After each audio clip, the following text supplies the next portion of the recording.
Assalamualaikum warahmatullahi wabarakatuh. Hai, gimana kabarnya guys? Semoga sehat selalu ya. Semoga mendekati pendaftaran CPNS ini teman-teman bisa lebih semangat lagi belajarnya. Nah, di video kali ini kita akan belajar lagi seputar soal silogisme nih. Karena soal silogisme ini tuh udah banyak juga di request, sama banyak teman-teman yang merasa kesulitan juga karena memang soalnya tuh tricky dan kadang-kadang kita udah ngerasa jawab bener nih padahal jawaban kita tuh salah. Makanya di video kali ini saya akan berusaha buat menampilkan soal-soal yang banyak keluar dalam tes CPNS beserta dengan trik menjawabnya seperti apa. Oke, stay tune terus ya di channel ini. Oke teman-teman, jadi ini saya bakalan menyajikan beberapa soal untuk kita latihan bareng-bareng. Tapi sebelum saya jawab, teman-teman bisa coba jawab mandiri dulu. Baru nanti kita samain jawabannya. Oke, kita masuk ke soal nomor 1. Jika Maulana menjadi ketua, Irfan tidak menjadi sekretaris. Jika Andi menjadi sekretaris, Intan menjadi bendahara. Irfan tidak menjadi sekretaris dan Intan menjadi bendahara. Nah, triknya kalau ketemu soal yang model seperti ini, premis 1 sama 2 itu ada jika-jika. Nah, premis ketiga itu tentang fakta. Nah, kita fokuslah pada premis ketiga dulu, yang fakta. Irfan tidak menjadi sekretaris. Nah, kita lihat nih, kalau di premis pertama ketika Irfan tidak menjadi sekretaris, maka Maulana itu menjadi ketua. Kita lihat nih di opsinya, mana Maulana menjadi ketua. Itu ada di opsi A sama opsi D. Nah, kita lihat lagi nih, dan Intan menjadi bendahara. Kalau Intan menjadi bendahara, kita lihat di premis kedua, Andi menjadi sekretaris. Mana di antara poin A dan D yang Andi menjadi sekretaris nih? Itu ada di poin D, berarti jawabannya yang D. Mudah bukan? Oke, lanjut ke soal nomor 2. Semua siswa kelas A dapat berbahasa Inggris. Sebagian siswa kelas A mendapat nilai tinggi. Jadi, kalau ketemu soal yang model seperti ini, ada premis pertama tuh semua, premis kedua sebagian. Maka jawabannya itu adalah sebagian. Kita lihat nih di opsinya mana yang mengandung sebagian. Itu ada di opsi A, B, dan C. Sekarang kita lihat lagi. Semua siswa kelas A dapat berbahasa Inggris. Sebagian siswa kelas A mendapat nilai tinggi.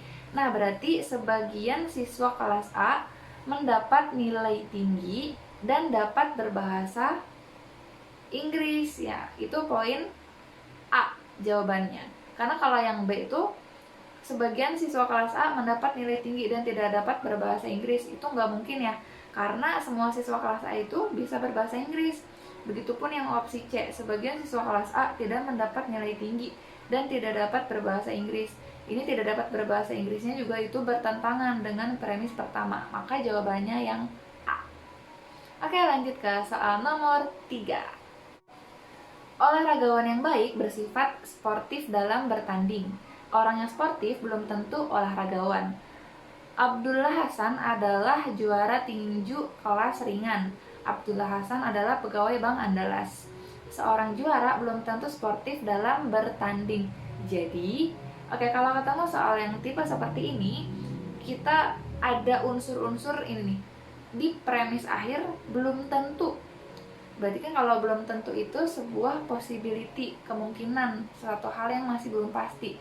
Kalau ada premis yang seperti ini, maka jawabannya biasanya itu juga ketidakpastian gitu, atau masih mungkin bisa jadi gitu, bukan jawaban yang pasti gitu. Kita lihat nih di opsi jawabannya A sampai E, mana yang mengandung unsur posibilitas atau kemungkinan. Itu ada di opsi A ya, mungkin bukan olahragawan yang baik. Sedangkan opsi B sampai E itu semuanya tuh mengandung kepastian gitu, kayak udah disimpulkan duluan, Abdullah Hasan bersifat sportif, Bank Andalas mempunyai pegawai yang sportif, begitupun seterusnya. Padahal kalau kita lihat ke premisnya, itu tuh nggak pasti gitu, belum tentu juara itu sportif dalam bertanding.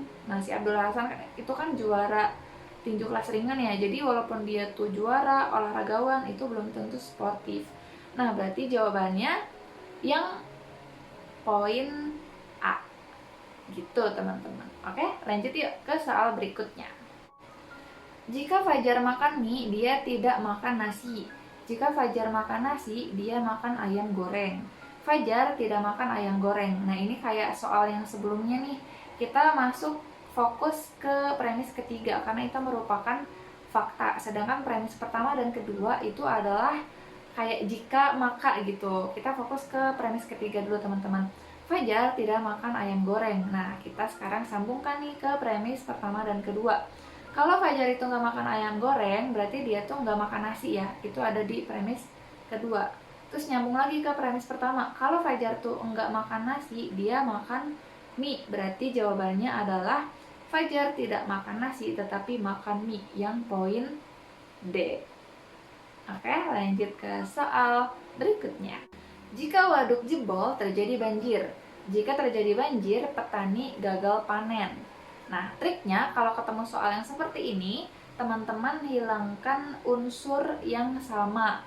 Nah, kita lihat nih di sini unsur yang sama antara premis 1 dan 2 itu apa? Itu yang kata-kata banjir. Oke. Berarti banjirnya kita hilangkan nih. Nah, kesimpulannya adalah jika waduk jebol, petani gagal panen. Berarti jawabannya yang A. Oke, lanjut ke soal berikut. Semua pelajar menggunakan topi. Beberapa pelajar menggunakan baju hitam.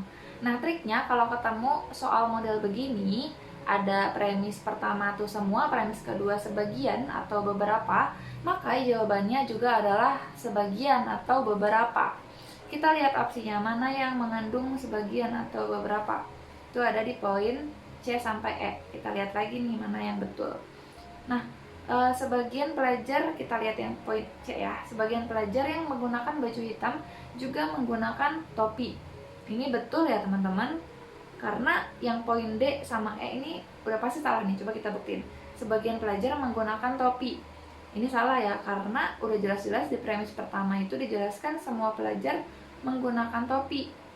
Dan E itu sebagian pelajar tidak menggunakan topi. Ini juga bertentangan dengan premis 1. Berarti jawabannya yang C. Nah, kalau ini soal latihan, kalian bisa coba ya guys. Ini nomor 1. Nomor 2. Ini nomor 3. Kalau udah ketemu, monggo taruh di kolom komentar. Gimana guys? Udah ngantuk? Sama lihat nih, ini udah mata panda banget sih. Emang ini bikin kontennya malam-malam guys, jadi sering banget nih kalau matanya tuh udah yang ngantuk gitu. Karena kalau siang kan kerja ya, terus kalau weekend pun kadang-kadang ada kegiatan lain gitu. Yang penting tetap semangat sih buat kita semua. Dan saya mau ngucapin makasih banyak buat teman-teman yang udah selalu support channel ini dengan cara klik like, subscribe, dan komen gitu. Saya merasa jadi manusia yang bermanfaat banget gitu kalau bacain komentarnya teman-teman semuanya. Itu aja untuk video kali ini. See you on my next video.